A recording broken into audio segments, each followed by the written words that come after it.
Hello friends, in this video we will be looking into cleaning the camera sensor. Now camera sensor is the heart of your camera and definitely you want to pay attention and make sure that the camera sensor is always clean, it's always protected. What happens is as you use the camera, eventually there are dust particles that kind of settle on the camera sensor, and these dust particles will eventually start showing up on your picture. Typically when you have a plain background or let's say blue sky, and cleaning these sensor spots later can, trust me, be very difficult sometimes. Even though you have good softwares, if you have a lot of spots, it can be very hard to find them and it can be very tedious job. So cleaning your sensor on a regular basis is a good practice. Now when it comes to cleaning the sensor, most of the times you will see these sensor spots much earlier if you are taking long exposure pictures. For example, if you are into night photography or even if you are into event photography but there are long exposure shots, you might see these sensor spots very early. So here in this video we will be looking into, first of all, how to spot or how to even know whether your sensor needs a cleanup or not. And once you know that, then how to clean the sensor. So let's look into that today.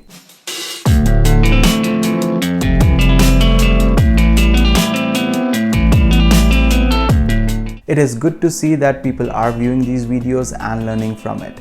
So make sure you comment and like this video so other people in this photography community can learn from this free video as well. So let's go and look into the sensor cleaning. In this video, we are trying to determine whether our sensor needs a cleanup, and if it needs a cleanup, how to clean that up.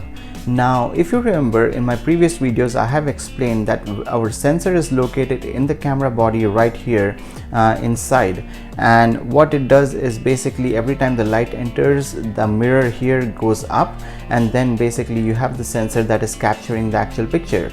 So it's very important to have that sensor clean. Now if you go outside and try to get this cleaned up, then you will easily be charged $50 at a minimum, and sometimes these cleanups can be required very frequently depending on what kind of shoots you are doing. Now one way of looking at the sensor is removing the lens, making sure your mirror is up, and then you will see your sensor inside. But every time you cannot be looking at the sensor that way to determine whether there is some dust on the sensor or not. So the other way of doing it is by taking a picture at long exposure.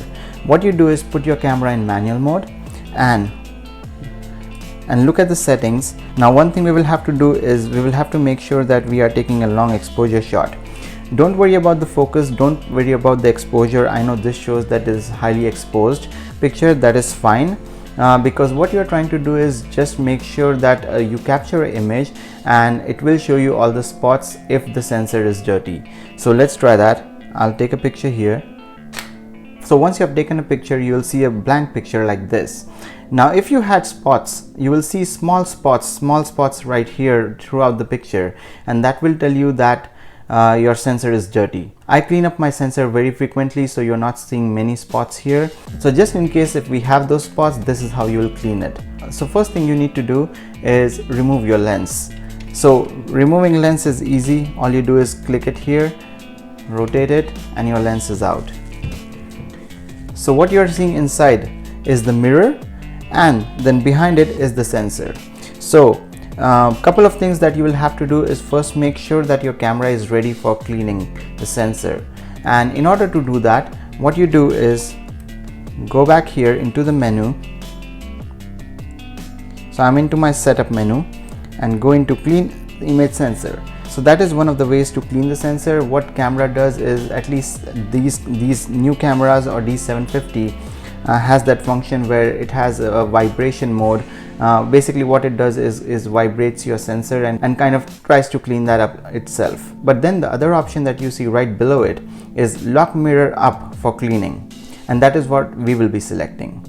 Now before I lock the mirror, let me show you what we will be using to clean that sensor. This is a sensor cleaning kit that is available in your local stores. I mean, I found it in my local store, and there might be similar ones, but this is the one I have been using for years. And once I open it, what I see is there is this liquid to clean the sensor. This is specially made for cleaning the sensor. So as you can see, it says sensor here. So definitely don't use any other liquid until it says that it is meant for sensor cleaning. You also get the swabs, so that is something that we will have to use, and I'll show you how to use that. and then you get some wipes and everything, which is always handy. So in order to clean the sensor, what we will do is pull one of the swabs here. So here is your swab, and then we need the liquid to clean it. Now first let's get the camera ready, and once the camera is ready, we get the swab ready. So now let's go back to the camera. So again, we will go back to menu, and as we saw before, lock mirror up for cleaning, that is the option we want to select.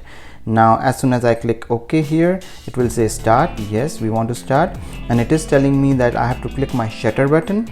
So camera will be still on, camera is always on, but you click your shutter button, and what that will do is take this mirror up. So let's try that. As soon as I click, so now the mirror is up, and what you see there is the sensor. So obviously we don't want to expose the sensor too much, so you take the swab. Typically want to use a new swab every time, and definitely because of all the dust and everything on the swab, you cannot use that frequently. So what I'm doing is putting maybe a couple of drops of liquid there on this side, maybe a drop here, just make it wet, at least at the tip. So now that is wet, all we do is the way you will have to do it is you take it in one flow. So I take it from the top and just in one flow, then same way other side, and that's basically it. Once I've used this swab once, I won't use it for the second time. So now in order to make sure that the sensor is clean, what we will do is shut off the camera here. So that will bring the mirror down. So your mirror is down now, and then your camera is basically ready, your sensor is clean in a way. A lot of people also use blowers inside just to take off the dust from the camera. I use the blower once in a while, but not every time. So then what I do is put back my lens here, match white to white. Here my lens is back. So do the same thing where I take the picture at the same exposure now. So let's keep going. It's a long exposure, and now this picture should show the difference where once your sensor is clean, you are not seeing any of the spots there. So pretty simple, but be careful. Definitely your sensor is the most important part of your camera, so be sensitive to that. Also, one of the things that you want to make sure is your battery is charged here. For example, in my camera, if the battery is not charged, it will always tell me to charge the battery first, because during the process of cleaning you don't want that battery to discharge. So once you have a clean sensor, definitely it will help you take better pictures. If you're not comfortable cleaning the sensor, it's totally understood. I mean, it's an expensive camera and maybe you don't want to take that risk. Definitely there are local camera shops who will clean it for you. They will charge you a minimum dollar fee, but then at least your sensor will be clean. Since I'm more into landscape pictures, I take a lot of long exposure shots. For me, I would clean the sensor maybe every couple of months, but there have been instances where I have cleaned more often, maybe in a month, maybe in a couple of weeks as well, if I'm on a trip or something. One of the advantages of at least knowing how to clean the sensor and having that kit with you is even if you're traveling, then you don't depend on others to have your sensor cleaned. So it's always a good technique to learn at least, and maybe use it for 1 or 2 times so that you are comfortable with the process. This will apply to any DSLR camera. It's the same technique. All these DSLR cameras have sensors in them which need regular cleaning, regular maintenance. So make sure you subscribe to the channel so that you don't miss any of the future videos, and thank you for watching.